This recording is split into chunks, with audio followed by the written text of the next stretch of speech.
నమ్ముదామా? బుద్ధి చెప్దామా కాంగ్రెస్ పార్టీకి, రేవంత్ రెడ్డికి? ఇక్కడ అభ్యర్థి స్థానికుడు కావచ్చు, కానీ యాది పెట్టుకోండి, ఆ పార్టీ దరిద్రం పార్టీ, మోసం చేసే పార్టీ. ఇందిరమ్మ ఇండ్లు ఇస్తా అని చెప్పిండు.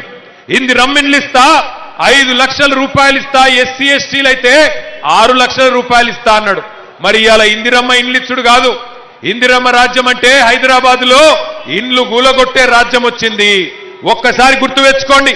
శనివారం ఆదివారం వచ్చిందంటే చాలు, ఇవాళ హైదరాబాద్ లో హైడ్రా హైడ్రా హైడ్రా పేరు మీద బుల్డోజర్లు పంపించి గరీబోళ్ళ బస్తీలు గులగొడుతున్నాడు రేవంత్ రెడ్డి. హైడ్రా పేరిట ఇవాళ 1 కాదు 2 కాదు 1000 ఇండ్లు ఈ 2 ఏళ్లలోనే కూలగొట్టిండు రేవంత్ రెడ్డి.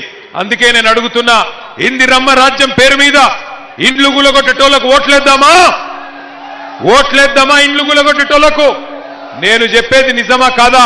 ఒక్కసారి ఆ హైడ్రా బాధితుల వీడియో మీరే చూడాలి. హైడ్రా ద్వారా ఎన్ని ఇండ్లు గులగొట్టిండో ఒకసారి చూడాలని చెప్పి నేను కోరుతా ఉన్నా.